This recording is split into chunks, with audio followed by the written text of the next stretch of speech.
This is a simple explanation for how to draw Lewis dot structures. First, we'll start with the basics. You'll signify each element by its sign, by its symbol on the periodic table. So, for example, hydrogen would be an H. We'll start out using hydrogen. It's the simplest of the elements. There's also the exception to the octet rule, which states that each element in its most stable form has 8 valence electrons. The valence electrons are the electrons in the outermost energy ring. Now, hydrogen has 1. It's in the 1A section on the periodic table.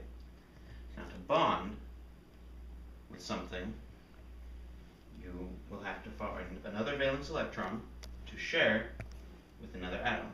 So say another hydrogen.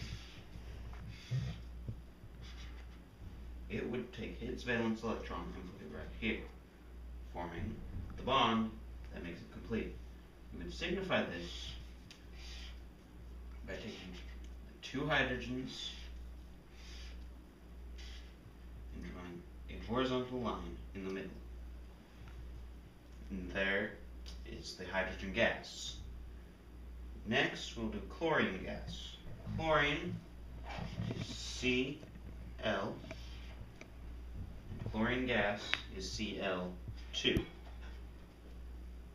chlorine has 7 valence electrons. So 1 chlorine would look like this.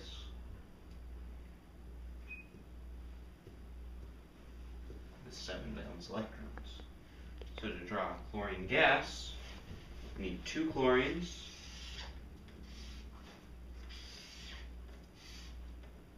each one with 7 valence electrons and 1 bond in the middle.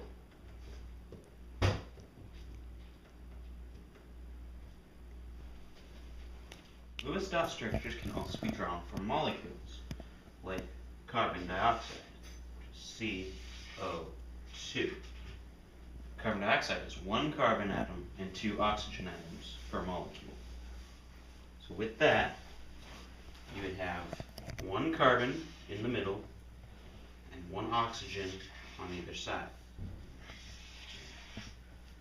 Carbon has 4 valence electrons. So in this, you put 1 here, 1 pair here. Oxygen has 6. So to complete the octet rule, which is they all have 8, 1 pair here for each oxygen, and have 2 lone pairs that aren't bonded with anything. This is called a double bond. You have 2 bonds forming between 2 atoms. So this dot structure, like carbon, 2 oxygens, 2 lines, and 2 lone pairs for each oxygen.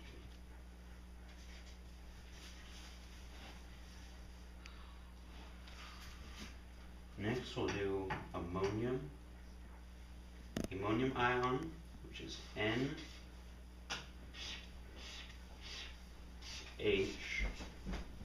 NH4 plus, because it's an ion.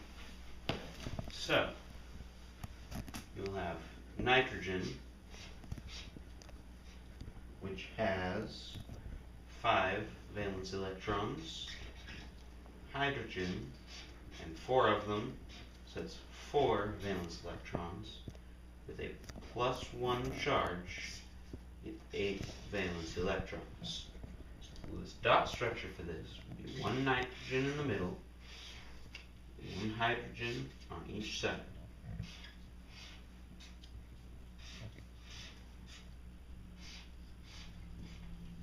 Then there would be 1 bond between each hydrogen and the nitrogen, completing the molecule. Then, because it is an ion, brackets around and put a plus on the outside. Next we will do nitrogen gas. The symbol for this is N2. So you have 2 nitrogen atoms. These nitrogen atoms each have 5 valence electrons.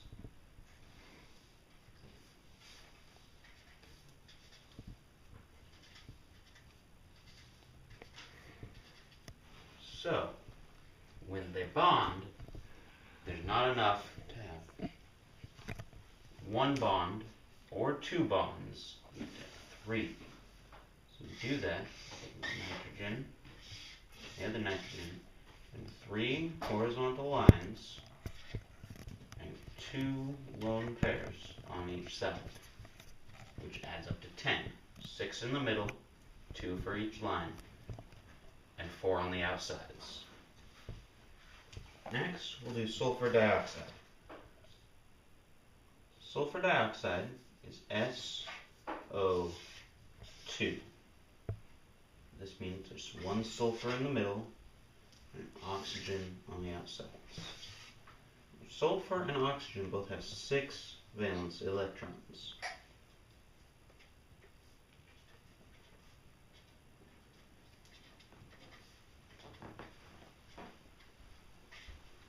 This means that it will be complicated to make the full thing have each of them have 8. So we'll move over here.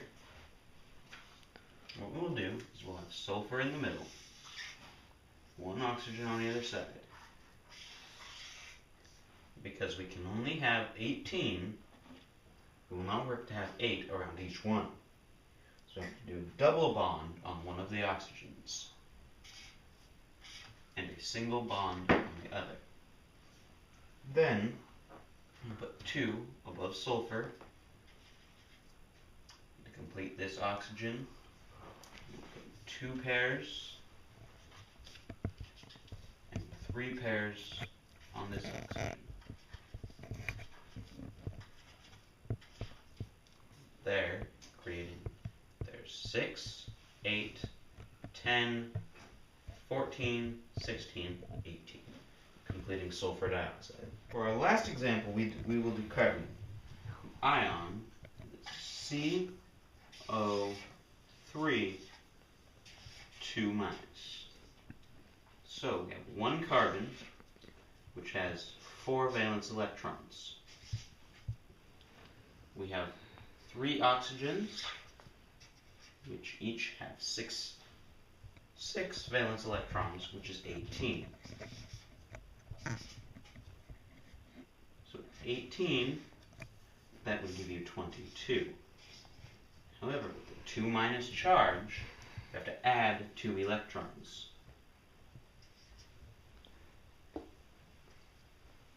Which ends us with 24. 24 electrons split between 1 carbon and 3 oxygens. So, what we have is each oxygen having 6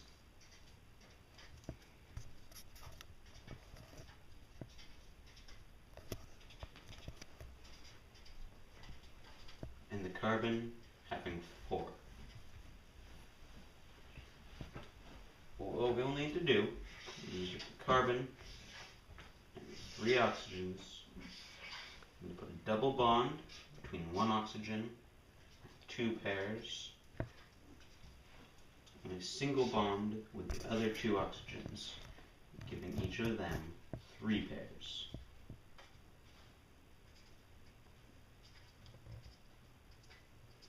Gives the carbon 8 and each of the oxygens 8.